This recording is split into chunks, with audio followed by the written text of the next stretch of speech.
it, and then you can go back into that anytime you want. If you go onto a new module, then you fill out the assessment form, then it will send you an automatic email. But if you don't look in your Freedom ARC emails, you won't get it. That's the problem.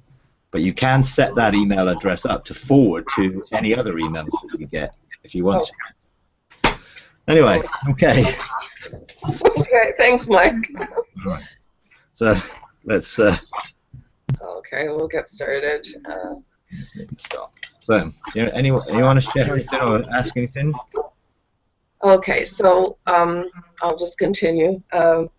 So we've been having some good ascensions as a group together in our 2 different groups, and the Lord's been showing us many different things, you know, along the way. We've been growing together, and so also we've been going to the courts and practicing with each other and having some measure of success in getting, you know, in taking care of the different issues. So we might take an issue for one person or another to the courts, and you know, we've been getting some practice that way, and also getting some measure of success in dealing with certain issues.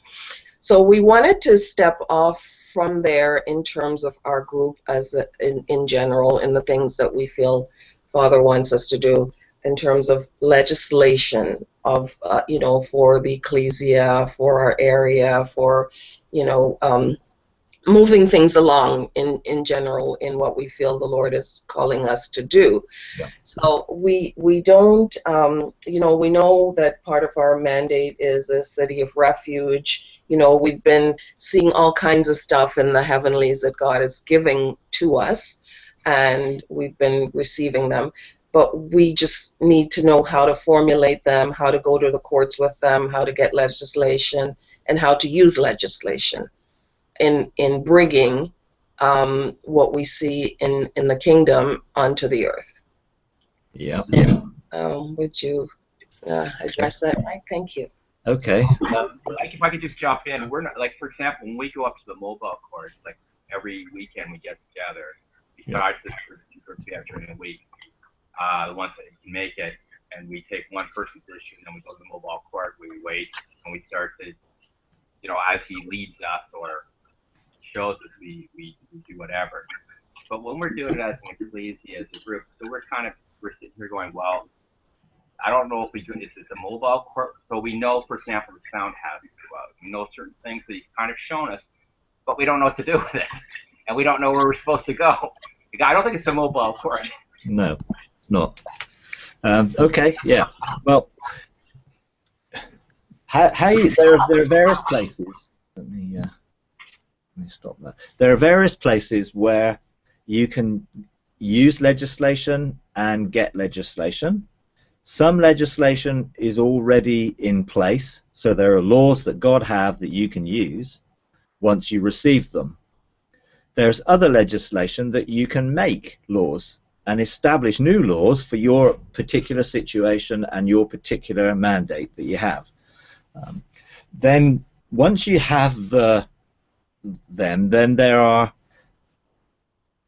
there's a process or a procedure to get them into the statute so you can use them. So if I was going to say make a new law, let's say you have a mandate for a city of refuge. You want, let's say, a law that enables you to see addition or a harvest or fruitfulness or anything to do with that city of refuge. Okay, then you could go to the Court of Kings and you get a scroll and you write the law. Now, you think, well, how do I write the law? Well, you let your spirit birth the law, because you're authorized in kingship to make laws and legislation. Now, obviously, you have to be clear that you have that mandate to make a law rather than use a law. So, in our, let's say, in our situation, I went to the Court of Kings and I I felt authorized to make a law, I just wrote down what my spirit released for that law. And once I'd finished it, I then took the scroll to the Court of Chancellors. I presented it to the Court of Chancellors, and they assessed it for judicial protocol and the fact that I was authorized to have this law. And then I took it to the Court of Scribes, and I got the law put into record. So I had authority to use that law. It was now in the record of my life, so I could use it. Now, what I then did, and obviously if you're doing this together as a bench of three, then there's no issue because you're doing it together, and it will be written into the court of scribes, into your ecclesia's blueprint, into your statutes that you have permission to use. As I didn't do that as a three, I did it because I was just learning, and I then brought it to our bench of three. They said, yeah, we really sense that's something that we come into agreement with. What do we do with it? Well, we then stepped in together with it and got a strategy. Now, our strategy was for us. I'm not saying this is what everyone does, but for us it was, okay, produce this law on a scroll, take it to your bench of 12, get them to agree it. If they agree it, then come back to the Court of Kings and pronounce it. So in a sense, then you can go through the same process. So that's what we did. We went to the Court of Kings, we took it to the Court of Chancellors, we took it back to the Court of Scribes for us corporately. So you would only need to do one of those processes. Now, so that is a new law. Now, there are already things which are on the statutes, if you like, of heaven that have been prepared and you can use in alignment with your blueprint. So we had another occasion where one of our 7 mountains, our Harmony Mountain, were engaging together, their bench engaged, and God spoke to them and said, you are authorized to use the law of inheritance, restitution, and recognition. That's what they got. Now, they didn't know what to do with that because they weren't, they were in the same sort of position you're saying. Well, what do we do? How do we get these things? What do we do with it? So they brought that to our bench of 12. We felt okay, and I was just about to say to them, well, go back and follow this procedure, and God said, well, no, do it corporately. So we took these 3 words.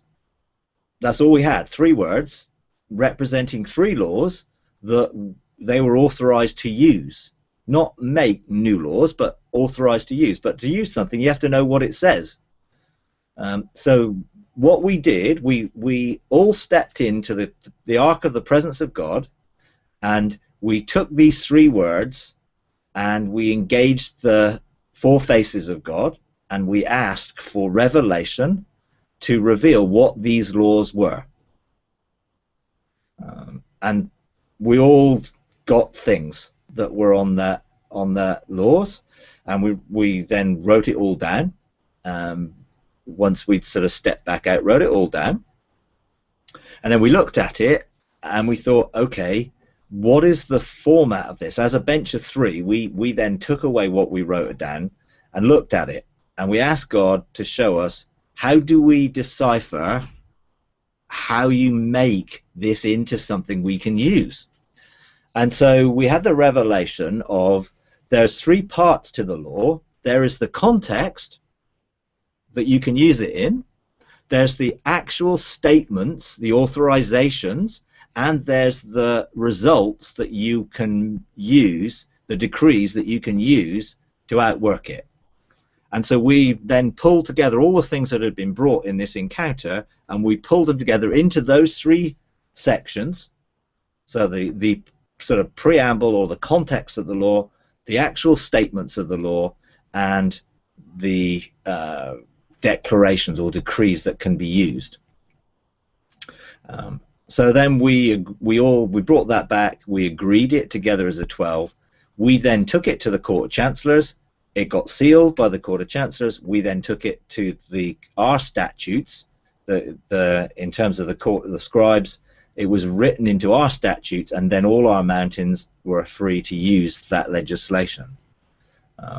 And for each part of it, there were specific things.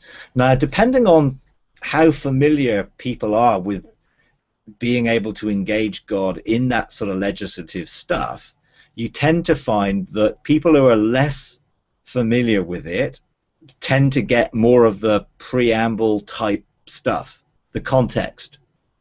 Those who are actually more familiar with making legislation and using legislation, like myself, I see very clearly things like, you are authorized to do this. Hereby you can do this. You can do this. You can do this. You can do this.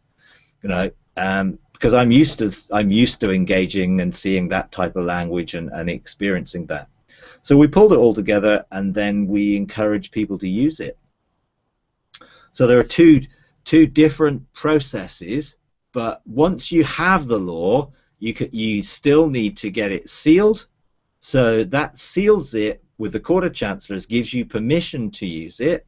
Then you get it put into record, which is the statutes that are associated with your blueprint for your city of refuge. Then you can use it, and you can authorize anyone within your sphere to use it. And that's then, how do you use it? Well, you take the laws and the declarations associated with those laws, and if you don't have declarations, then you make declarations. You then say, okay, this is the law. Let's say this law says you are authorized to call into the wilderness to see people come out of the wilderness and join your city of refuge. You're authorized to call into Egypt to see people come out of Egypt and come into your city of refuge. You're authorized to administrate justice for their lives. Whatever it says.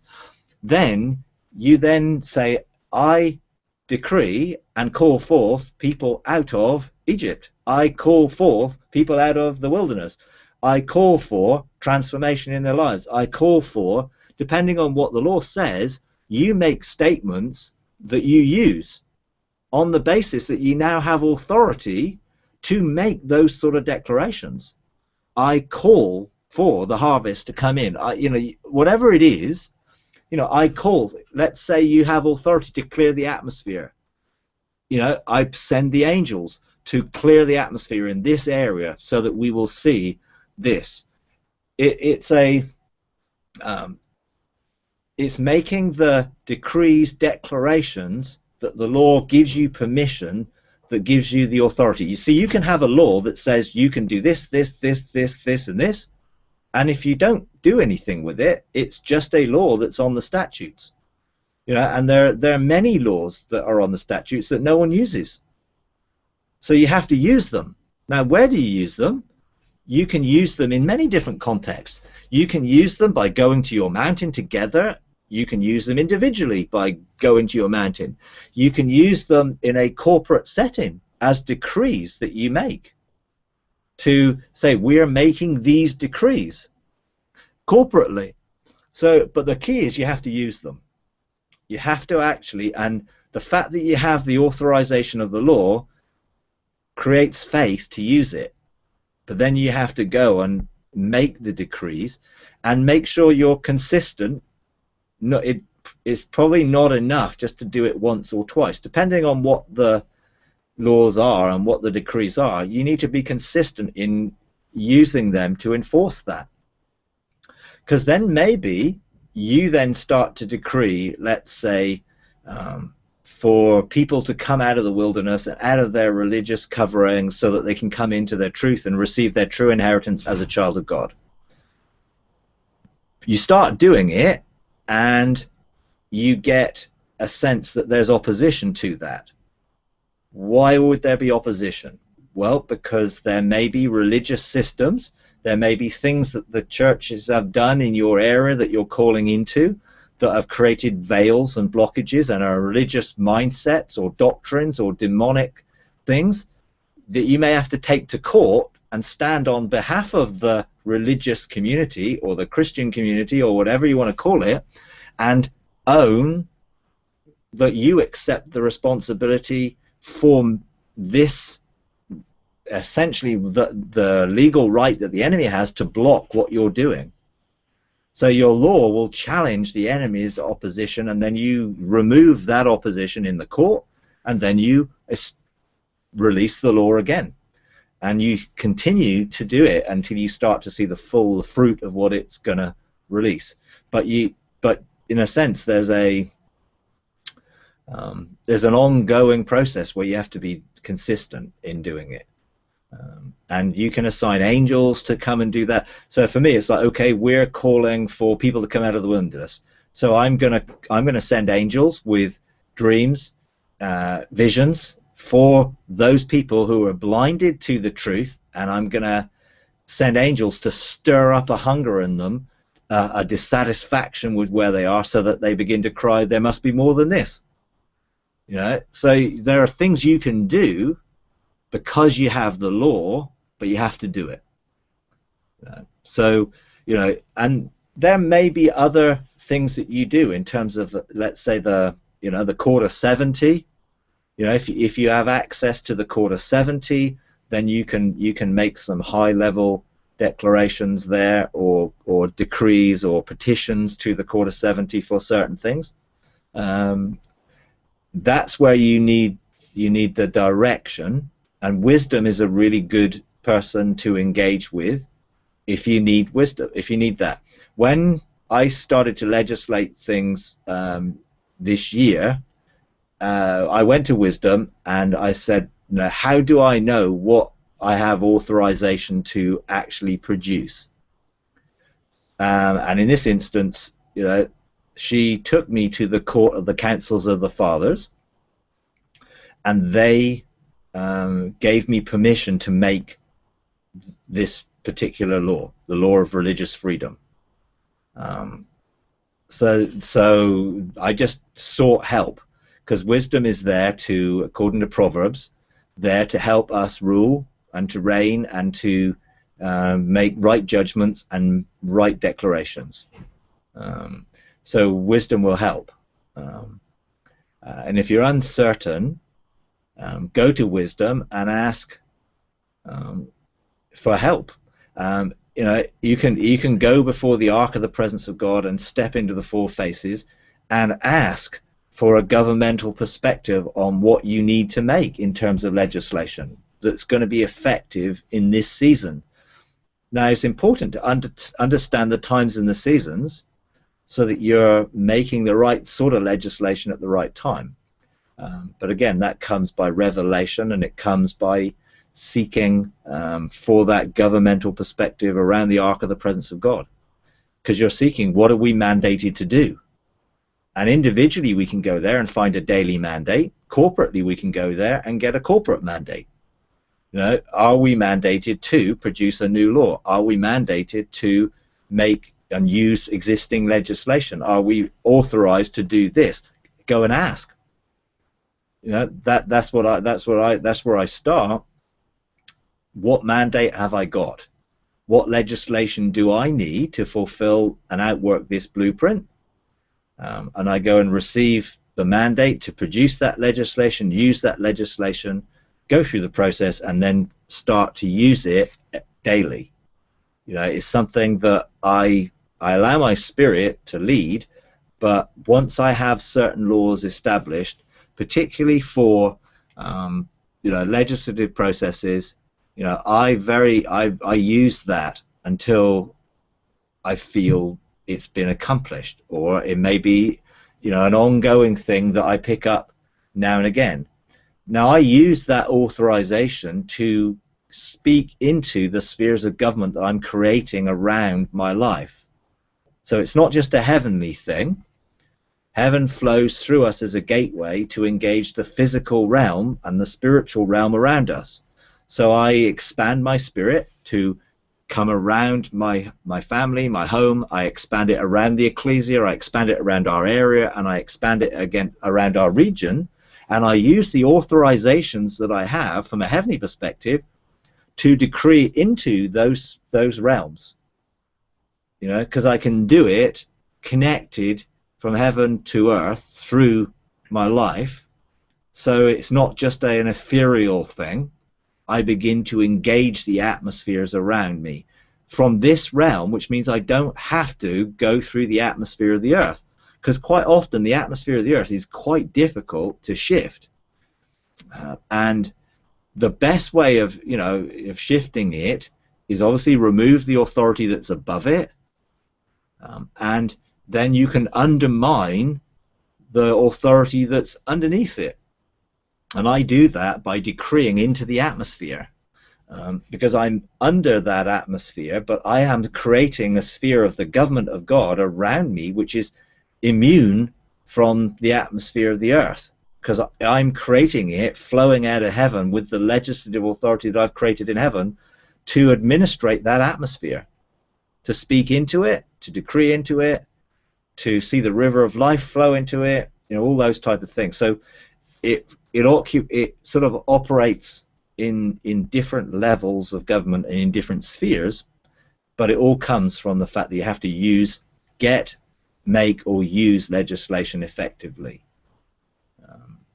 You know, there are probably statutes in the records of your nation, my nation, that no one uses. Probably some law that's been there since, you know, 1820 or something. In our country, it could be there from 1560, and no one ever uses them because they're laws that say, oh, you can't take geese into the local shop or whatever, you know, because it would have been some historic law that no one's ever used. Well, if there are laws that have been established and are already established towards your city or towards your area, then you can go and find them in the court of scribes and find out what's already recorded there. What's already recorded there as a mandate for your city or for your area. Go and find out, then you can then use that because it's already agreed. You probably just don't know it because you've never engaged to find out what's already written there. Because there's many things probably already on the statutes that we're not aware of that we need to go and find out. Then we can then use them. I just have a follow-up question to that, Mike. I'm getting a lot of feedback. I'm not sure how that's sounding. My question is, so how I'm trying to tie together with the things that we see and do in our ascensions. For instance, when we get something in our ascension, let's say, you know, we encounter a certain cloud of witnesses, and they give us things. Like in our last ascension, we had an incredibly large amount of a cloud of witnesses that came in to trade with us. It was just amazing. And so we received a lot of things. So those things we can decree those things in our corporate settings or even individually. We can assume that's already given. I'm just thinking it through. So if we're decreeing those and we see that there's some measure of resistance concerning them, then I'm thinking that would be a place to do some legislation, some courtroom stuff on, legislation on. Correct? Yeah. Yes.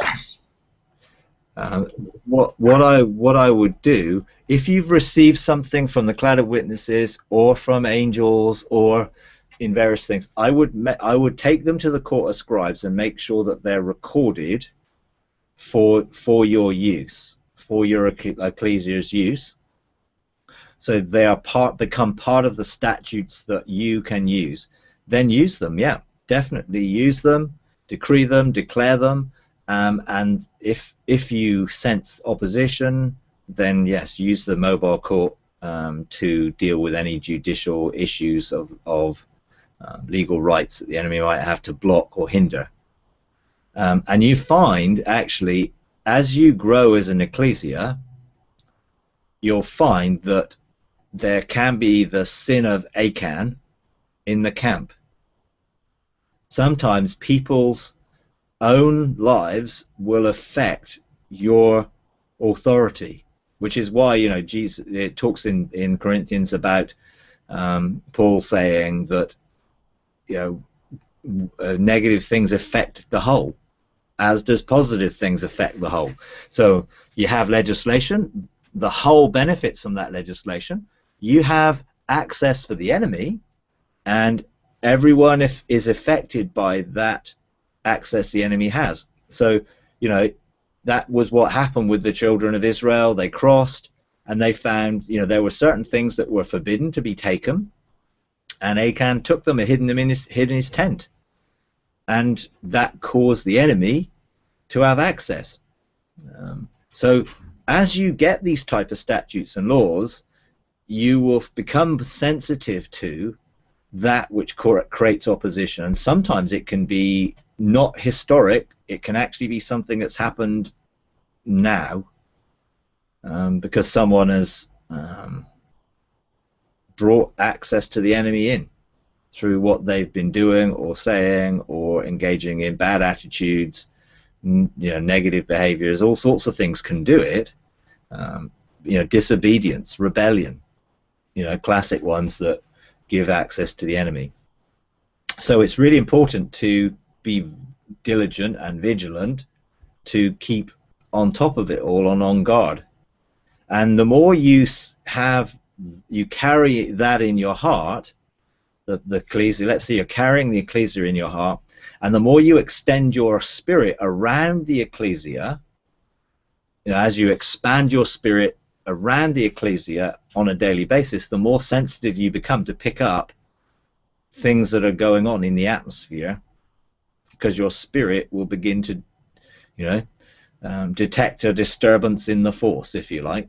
That because you'll become sensitive to the environment, and when the environment is out of sync or something is disturbing that environment, you pick it up. And then you can then sort of really be proactively dealing with things as you go forward into it. But in a sense, if you receive things in an encounter, like with the cloud of witnesses, I would make sure that you agree it together. You know, don't just, oh well, someone received this. Make sure that you're all in agreement, you're all in an understanding of what it was you received. You know, I would write it down, journal it together, and say, okay, in this encounter we received this, this, this, this. We received this, this. Okay, we accept that. We're in agreement with that. Now we can put that into the records that we are now being given these things to use. Then you have a record that you can go back to, because it has been something which has been given to you. It's been recorded, and now you can then use it. But make sure you're in agreement. What we generally do right there in the encounter, we're thankful for it, and we do say we receive it, and so we speak it out right then and there. And then at the end of the encounter, we generally go to the Sea of Glass and trade it with Melchizedek. We also place it in our mountains, or with Melchizedek to record it in the record rooms of heaven. That's how we say it. And then we store it in our mountains, and then we release it from, when we step back into this realm, we release it off our own personal mountains, or off the Ecclesia mountain as well, into the environment we're in. So that's the process we generally go through. But we'll add the other process with it. That process is great. I think the one thing just to think about in it is, in an encounter, not everyone will be fully cognitively understanding of what it is you've all received.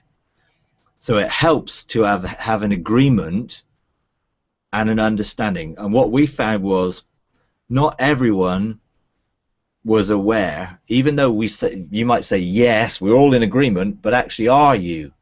because agreement comes out of understanding, and your spirit can be in agreement, but you need to understand, yes, we're in acceptance of this, and we're aware of what this authorizes us to do. So even afterwards, make sure that you give the time to reflect and evaluate and get feedback on the things that you feel have been said, because you may have one interpretation of what was said and someone else may have a completely different interpretation, hearing the same words.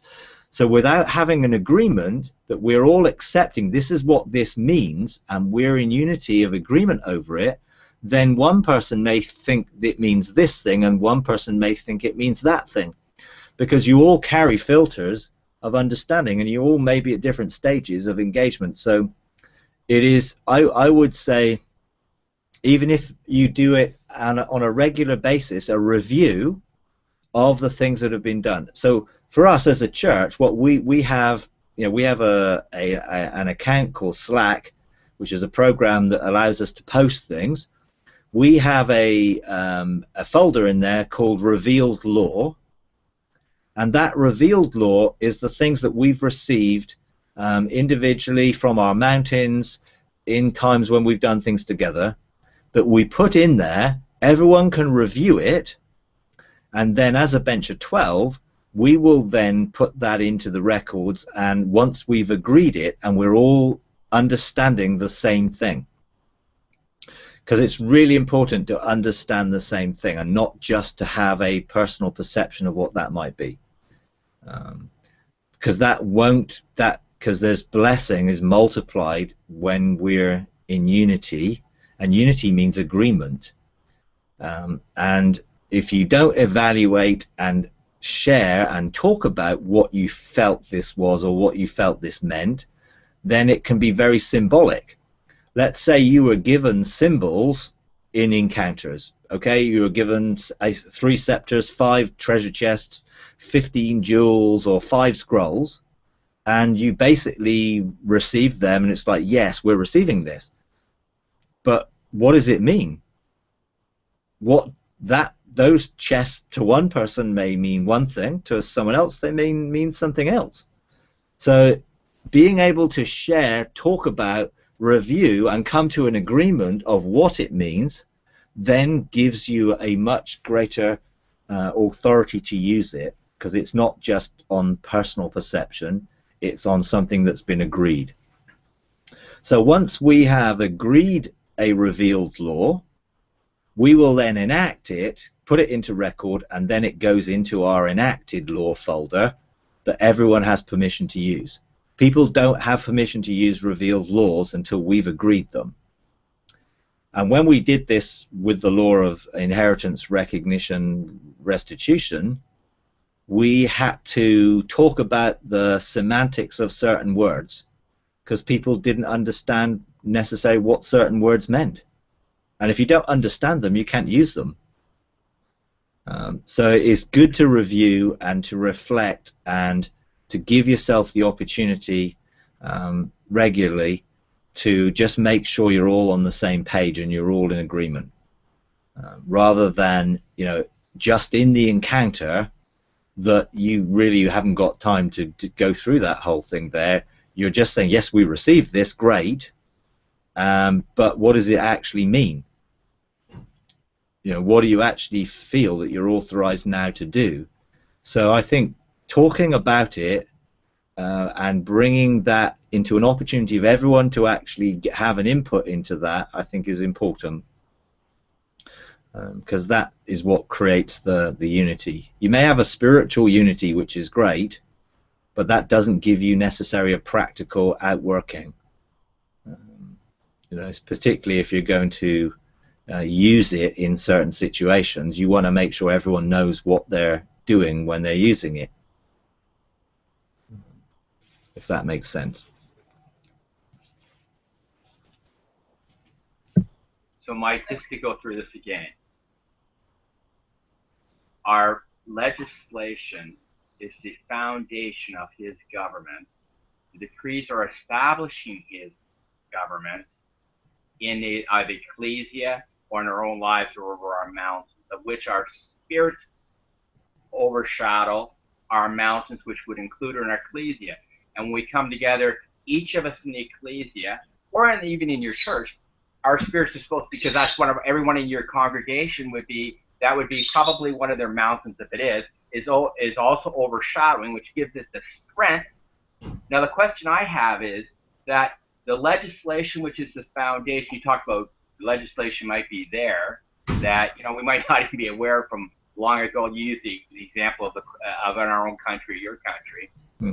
When we're doing, would I assume that a lot of legislation or things like, for example, in the Old Faith where they do decrees or confessions all the time, there is already the legislation established, so they were doing the decrees, which was establishing whatever, and that's what we're doing a lot here, I guess, on earth up till now in the church. Decreeing, hoping the legislation is already being the foundation. In that case, are there a lot of decrees that we're doing, like we don't have to do legislation for, that we already know, or we should know, that the legislation's already being established? Or the foundation's already been laid through the legislation. We just have to do the decree. Yeah, quite possibly so. I think there's the, when you're looking for an ecclesia, God may have given you foundational legislation that you can use in the establishment of that ecclesia, because that's something new. So that ecclesia wasn't there before. You get a blueprint, you have the mandate, you have the blueprint. Attached to that blueprint will be heavenly legislative authority that God has given you to establish it. Now, if that ecclesia, or let's say it's an ecclesia which has a part of its blueprint to be a city of refuge, if that is, let's say, in an area, let's say the Toronto area, or whatever area you're talking about, that area may already have things that have been done in previous moves of God, in previous seasons, that has established some things that most people aren't really aware of. Those are the sorts of things you want to use because they're already recorded. Everything that people start decreeing and declaring gets recorded, and when it is governmental and it has an authority, then you can go and see the record of what it's done and use it, because it's already been accepted.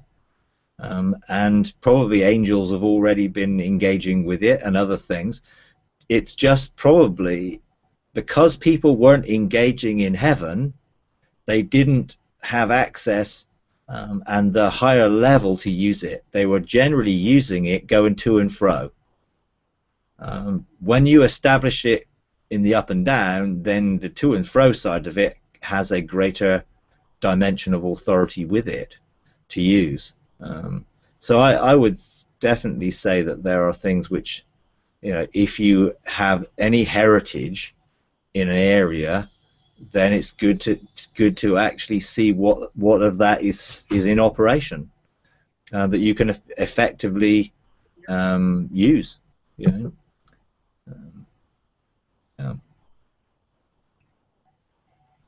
So is that really one of the first things that you did, Mike, in your area? You went to see what was already established that you could just go in and go in alignment with and start decreeing to bring it about? Yeah, I mean, in a sense, it's like our situation is slightly different in that we have been on a journey outworking this over a long period of time. So even before I had a blueprint, which was a diagrammatic expression of what God had revealed to us, we still had the foundations of that. It just wasn't in a blueprint form that we could actually look, oh, right, this is how all these things that God has shown us fit together and outwork as a plan. So we have many prophetic things that are spoken over us that we had done prophetically, that we knew that we had authority in. Over many, many years, we were able then to pull those things together and see it established from a heavenly perspective as a blueprint. The DNA of that blueprint was put into us by God, because God knew what he wanted to establish, even if we had no idea. So we have certain statements within our vision statements which are new, and some which are old, and some which have been developed. So, in 2010, I very clearly heard God give us the authorization to help people to live in and live out the manifest presence of God, which is all about living in dual realms, in intimacy, heaven and earth, in the spiritual dynamic. We'd already had helping people find and fulfill their destiny. That's something that God spoke to us many years ago. But we didn't see it from the heavenly perspective at that point. We just had a level of revelation of what it meant. But as soon as we started to engage heaven, the unfolding of that revelation just became clearer and clearer and bigger. We had, as a church, Freedom Church, we had 3 statements of being free. So our authorization was to help people become free. That was free to be, free to do, for free to go. So starting an identity, released the outworking, and then people were free to pursue that. Well, when we engaged heaven, we then added a few more to that. So that would be free to see from an eternal heavenly perspective, free to know our mandate, blueprint, destiny, and then moving into free to be, free to do, free to go. So this is in a sense always been God's blueprint for us, but we've only drawn together all the things that God has revealed over the years and made some sense to them. In 2005, I had the revelation of the 4 faces of God and the diamond pyramid shape, which was the foundation of our ministry. I had no idea of the 4 faces of God in reality. I'd never been there, never seen them, but I had these 4 areas that God had revealed as these are the areas where you're going to minister. Now I understand that's the order of Melchizedek. I understand it's lion, ox, eagle, man, and what that means in terms of the priestly, the kingly, the prophetic, and the apostolic. But that was given in 2005 before I ever had any understanding of any of those things. So that then was incorporated when further revelation came, and when we then start to engage with Yod, Hey, Vav, Hey, and the name of God. All this made total sense because it had already been there. We just saw it in a different level of revelation. I release revelation as I receive it, but we're always open for that revelation to be tweaked, if you like, to unveil a different dimension to it, or a different understanding to it, or a different way to it. And that's what's happened with me. In 2005, I very clearly saw that this was a battle between the pastoral and the apostolic. But I didn't know what to do with that. I just knew that this is what God showed me. There was this battle to establish, government, and at that point in time, I had no idea of what that really meant, or but over the years, we've worked that through into now understanding, the heavenly outworking of those things, establishing the royal priesthood in heaven, so that we can have the legislative and the governmental operation on the earth. So that revelation has unfurled, if you like, or progressively been revealed over many years for us as a church. So for us, there's a lot of things we've already done that we're now using and outworking. If you're a new ecclesia, then you started off looking for a blueprint and getting a blueprint and looking to establish it. So you're in a place where you've started from that perspective, where we sort of stumbled across it and then followed the journey that led us where we are now, not really knowing where we were going. But you started knowing where you were going, so you're in a position that enables you to establish legislation from the beginning, on the basis that there may already be some things that you benefit from the past. Let's say there are some ancient wells that are there that you can draw on. There's another way of looking at it. But you draw on those ancient wells, but you put them into your perspective. You don't allow necessarily the perspective of what they were originally produced in to be affecting you today, because it's the principles and the things that God intended, not the things that people built. So just because people built something around an ancient well and established a revival or a move of God or whatever it is, doesn't mean that everything people built was okay. But it does mean that what God intended is still there. You can still draw on God's intention in what he did in outpouring and pouring out that stuff. So for you, I mean, you have a huge, in a sense, heritage for the whole, 1994 sort of Toronto. You have the heritage of Father Heart of God. You have a heritage of those things that God instilled into what was going on.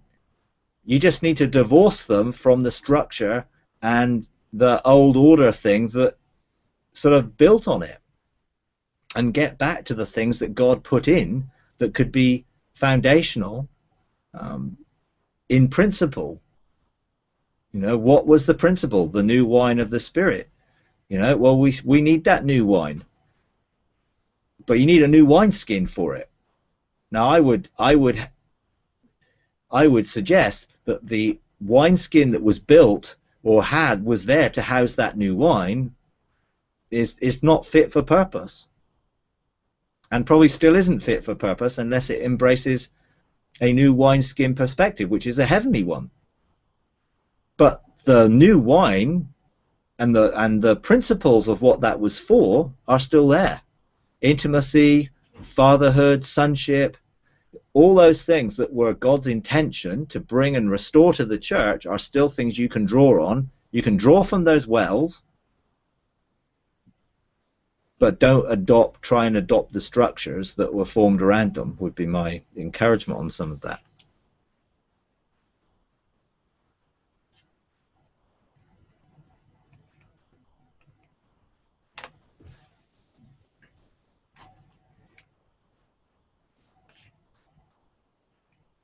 Thanks, Mike. That was very good. Okay. I think it's one thing with the guideline that we have to kind of, it's like just like an ecclesia, you have to kind of work it as an experience. Yeah. If we start into it, you set out a framework, now we kind of go into our experience. Yeah, what I would encourage you to do is spend some time together, and those who you feel are part of the core of what you're doing, and ask God for insight and revelation into those things that you can draw on, those things that are already available for you to use. And each person will probably draw something, but you can put it together and you can say, wow, we have all these potential principles and resources, and we can draw on this again to draw people into another level of intimacy. Because you can use it. If it's part of your mandate, that's the thing. That's what you have to find out. Because just because God did something in your region doesn't automatically make it yours unless you're authorized to engage it. you know. But the likelihood is God has been leading up to what he's been doing for a long time. You know, his plan and the bigger picture has been there all the time. We tend to only focus on our little bit of the jigsaw that we see at the time when we're experiencing. You know, so put, you know, the whole Toronto and all those sort of type things, you know, that was a bit of the jigsaw, but people thought it was the whole thing. It's part of a bigger picture that God is developing for your area, so you outwork your redemptive purpose in doing what God has there for you to do. You know. But very clearly now you have a heavenly perspective to it that wasn't available then, but is now.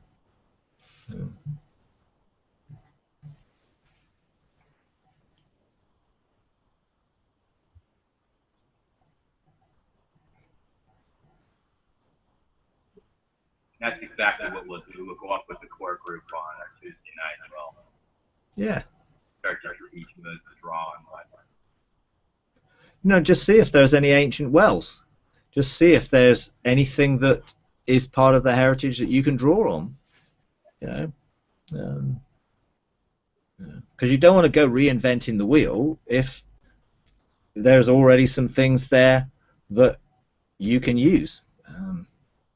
But what you will need to do is obviously put them into current perspective. Make sure you've got a new wineskin to continually maintain the new wine. Because wineskins tend to get rigid quite quickly if you're not careful. And we need to make sure that our wineskins never become rigid, which means continually being open for progressive revelation of how that wineskin is going to evolve and develop, and not fix it. It's like we live in accordance to the revelation we have now, but in knowing that God is going to give us progressively more revelation that will move us further in our journey and will, in a sense, change the outline. If you think of the outline of something as a fixed, rigid structure, let's say you have a circle. If that is fixed and rigid, it's always going to be a circle. But if you actually see that we have a line that's connected to itself that can be moved into any shape within that, then it's still the same basic outline, but the shape is different. You know, if the circle isn't rigid, but it's just a line, a line which is joined up, then you can shape that in unlimited numbers of ways. You know, it can look like so many different things.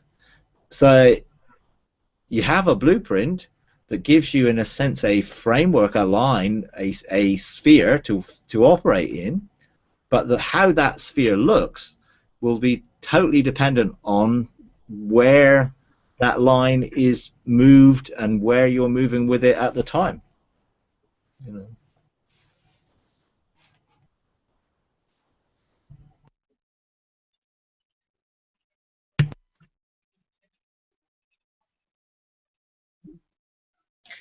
That's very good, Mike. We have a lot to work with there. We really do.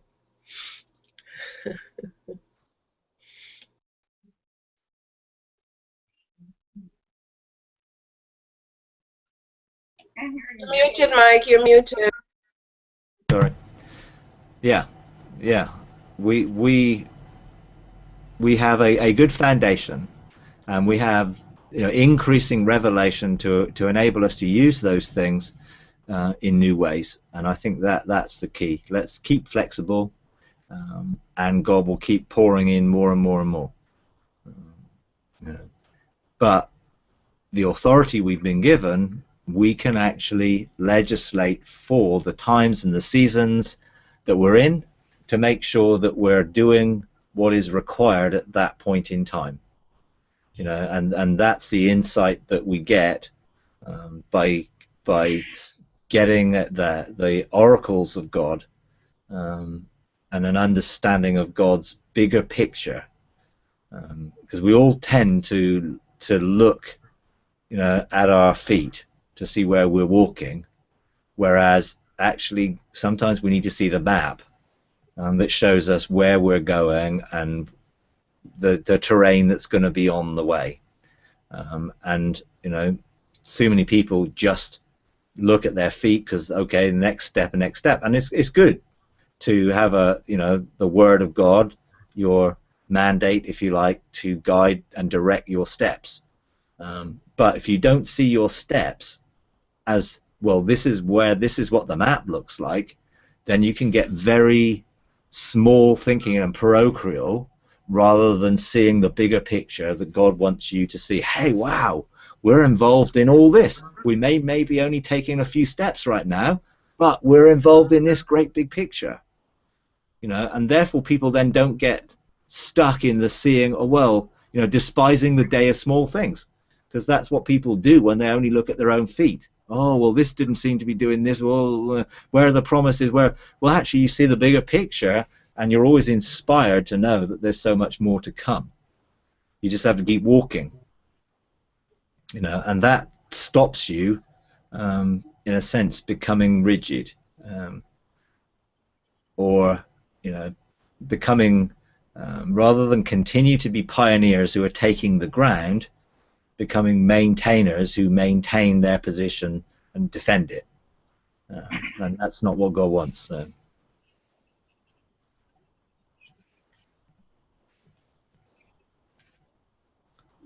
Okay. All right. Okay. Well, we'll leave it there.